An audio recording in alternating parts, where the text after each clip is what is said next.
Do you like scary movies? I hope so, because Scream's like the only big movie coming out this weekend. Otherwise, you're kind of out of luck.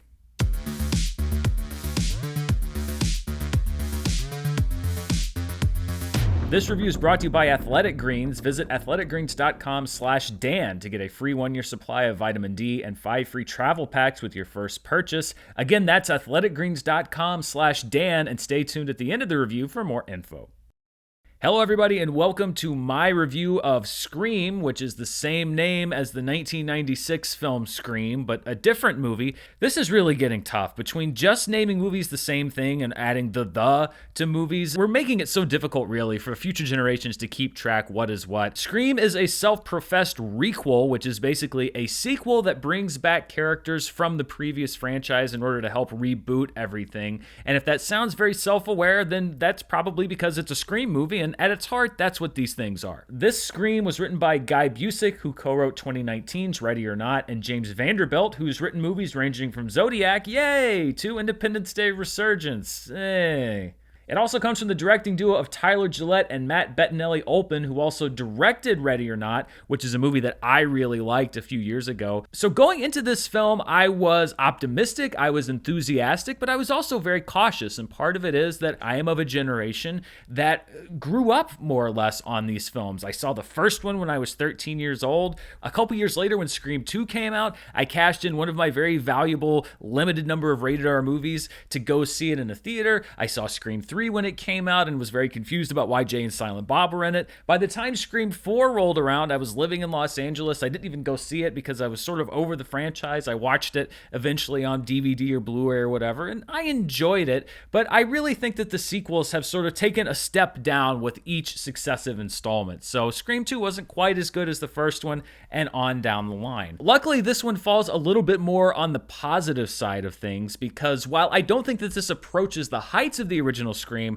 I think it is the sharpest film in the franchise since that original movie came out back in 1996, and it honors the legacy not just by acknowledging the people that are in it, but acknowledging why this franchise was so special to begin with. The new lead in this franchise is Melissa Barrera, who is a breakout in last year's In the Heights. She plays Sam Carpenter, who returns to Woodsboro just as a new series of Ghostface murders break out that may or may not tie into a dark secret from her past. There's also a new generation of self-aware teens, including 13 Reasons Why's Dylan Minnette, Once Upon a Time in Hollywood's Mikey Madison, Booksmart's Mason Gooding, and more. Also returning are original cast members David Arquette as Dewey, the now retired sheriff of Woodsboro, Courtney Cox as Gail Weathers, still chasing murder stories, and Neve Campbell as Sidney Prescott, the original main character of both this film series and the film series within this film series, which is called Stab. At its core, Scream has always been very meta. That's what was so refreshing about the first movie to begin with. It got further and further away from those roots as time went on. It stopped being a commentary on the horror genre, and the movies became more and more just another film that fell into those same traps. This movie goes back to its roots as we deal with the legacy of the Scream franchise, the legacy of the Stab franchise inside the Scream franchise, and then the legacy of both of those franchises. And this is the kind of navel-gazing that could get really tedious or seem very, very self-indulgent or very congratulatory. It doesn't go that way because this is a film series that has always been willing to have a little bit of fun at its own expense. And here we have, in the 25 plus years since the first Scream movie has come out, not only been able to amass a number of movies in the Scream franchise to comment on, but we've had this explosion of remakes, reboots, sequels, prequels, requels, whatever you want to call it. It's all fodder for this movie to delve into, so that it's not just a movie, it's a commentary about movies. And I really do think it's the first time that this franchise has been able to do this in a successful way since 1996's original film. We've sort of moved past even the reboot phase, and it's more of just like the reflection phase for Scream. So we have characters sitting on couches talking about the plot points that we're watching unfold in the film that we're watching in the theaters. There's even like a meta moment where we're watching a character watch a movie in a movie we're watching that's a recreation of a movie that we've already watched. And if that sounds tough to keep track of, don't worry, the movie doesn't get too convoluted and too mixed up. It is at its heart also a very simple film, which is Ghostface, person with knife, everyone run. 2022 Scream is also a movie that picks up momentum as it goes, and I was glad that it did because the first 20 minutes or so, I was really on the fence about the movie. The opening sequence, and this is a franchise that is famed for its opening sequence, but it fell so flat and seemed so uninspired that I honestly thought that they were setting up that this was an uninspired opening sequence from a reboot inside of the series. Like, this was the opening scene for the Stab reboot, so that you could then say, oh, look, see how cliched and how derivative this was. But it turns out that it wasn't, and we cut to the title card, and it's actually for Scream. Luckily, they're able to pull out of that dive a little bit because they tie things in a little bit more. It's not just a cold open. It's actually an inciting incident, and it ties into the characters in the film. It's not just one of these murders that sort of starts things off with a big splash, and then we go on to the real part of the story. And I was glad that happened because it really didn't get going for me until you started making all of these different connections between the characters, because I do think that this isn't a perfect film. It's a good film, and it's a movie that I've enjoyed, but it also kind of tries to have things both ways. This is an extremely meta film, but at times I think it also falls into those easy horror conventions that they're talking about, and not necessarily in an intentional way. And I think if they had been a little bit more inventive with some of the plot points, etc. For example, there's one character who is on screen for so little time and is so disposable that I was convinced that the movie had some bigger gameplay here going on. They were conspicuously useless. And so I think at times it almost thinks that it's smarter than it is, and I wish that sometimes it had been. But at the same time, you have a combination of these solid horror roots and then a really strong cast that anchors this whole thing down. One of the important factors in this film's success is the performances, especially from the returning characters. There's no pun intended, phoned in quality here. It's obvious that they're energized by this franchise's new direction. The new faces in the cast also bring a lot of depth to their roles. In many cases, because this is a slasher film, some of those roles are short-lived and could be disposable, as I found with one or two of the people. In addition to the other actors that I already mentioned, Jasmine Savoy Brown fills the Randy Meeks role in this movie as the expert on movie tropes. That's a role that you need a lot of confidence to pull off in order to be essentially an exposition machine.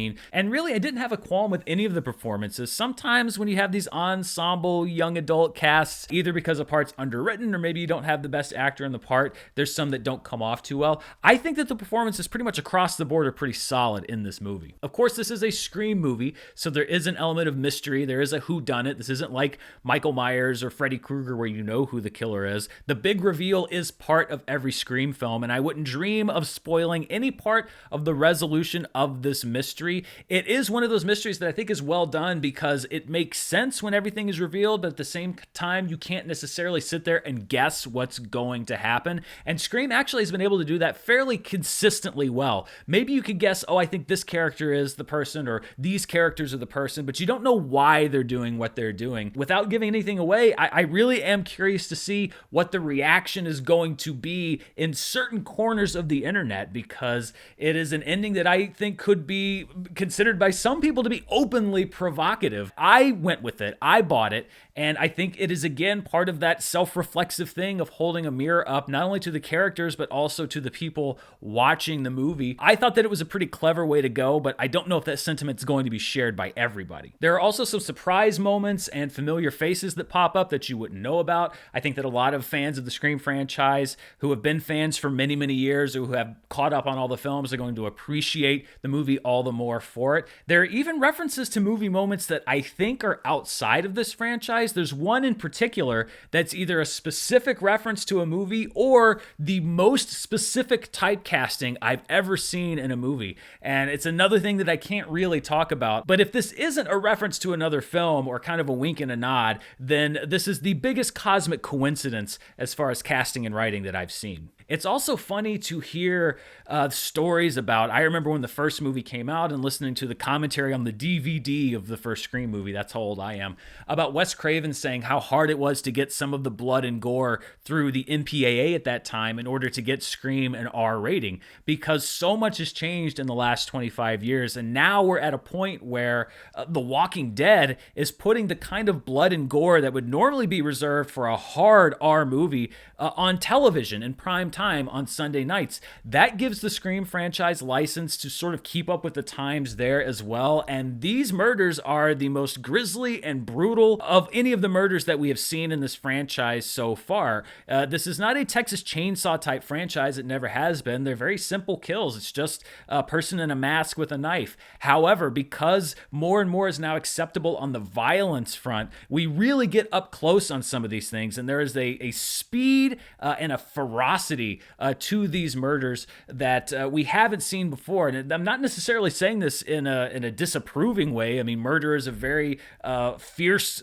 action to take. And it's always been kind of funny when it is sanitized to a certain sense. But Ghostface certainly has seen some upgrades because there's a lot of popping out of places and then just murdering with brutal efficiency that we haven't seen before. Because so much of this movie does deal with the legacy and the characters from the returning film, even though you are bringing in a lot of people, I wouldn't say that this is necessarily a place for you to jump in to the franchise from the beginning. I think you'll probably like it just for what it is, but the real appreciation comes with knowing where they're coming from. There are many nods, as I mentioned, not only to Scream, but to Stab, the franchise within the franchise, that you'll appreciate if you've seen the different film sequels. This was something that was made and is unafraid to be aimed at fans of the franchise in general. It's kind of brilliant in the way that the franchise is set up because you have this Stab franchise inside the Scream franchise, and so you can make those referential franchise things and talk about, oh, remember when the original came out 25 years ago?